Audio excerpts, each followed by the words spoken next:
Aisyah tak pernah bermimpi besar. Baginya, bisa mengirim uang setiap bulan ke kampung sudah lebih dari cukup. Perempuan itu lahir di desa kecil di Jawa Tengah, anak sulung dari keluarga sederhana. Ayahnya meninggal sejak ia remaja, ibunya sakit-sakitan, dan dua adiknya masih sekolah. Saat tawaran bekerja ke Timur Tengah datang, Aisyah menangis semalaman. Bukan karena takut, tapi karena akhirnya ada jalan keluar. "Bertahanlah ya," bisiknya pada foto ayahnya sebelum berangkat. Ia tak tahu, keputusan itu akan mengubah hidupnya selamanya. Negeri gurun menyambutnya dengan panas yang membakar dan aturan yang dingin. Aisyah ditempatkan di sebuah istana keluarga kerajaan. Bangunan megah yang berkilau oleh emas, marmer, dan penjagaan ketat. Sebagai TKW, ia diajari satu hal. Jangan menatap mata bangsawan, jangan berbicara kecuali diminta. Jangan bermimpi. Hari-hari Aisyah dipenuhi pekerjaan tanpa suara. Ia membersihkan lorong-lorong panjang, taman istana, dan ruang-ruang yang tak pernah ia pahami fungsinya. Ia sering menunduk, menyembunyikan wajah lelahnya di balik kerudung sederhana. Namun justru karena itulah, ia dikenal berbeda. Tak pernah mengeluh, tak pernah membantah, selalu mengucap terima kasih. Semuanya bermula di sebuah sore yang sunyi. Aisyah sedang membersihkan taman belakang istana ketika ia melihat seorang pria terhuyung jatuh di bawah pohon kurma.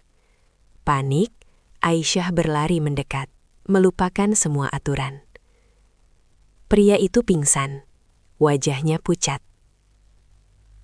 Tanpa tahu siapa dia sebenarnya, Aisyah membasahi sapu tangannya, mengompres dahi pria itu dan memanggil bantuan. Beberapa menit kemudian, penjagaan istana datang dengan wajah tegang. Saat pria itu sadar, semua orang berlutut. Aisyah gemetar. Pria itu adalah Pangeran Khalid, pewaris penting keluarga kerajaan. Alih-alih marah, pangeran itu justru menatap Aisyah lama. "Siapa namamu?" tanyanya pelan. Aisyah tuanku."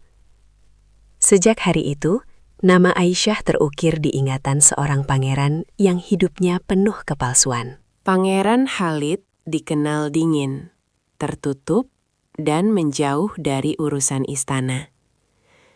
Namun, sejak pertemuan itu, ia sering muncul di taman pada jam Aisyah bekerja. Awalnya hanya pertanyaan singkat tentang Indonesia, tentang keluarga, tentang kehidupan sederhana.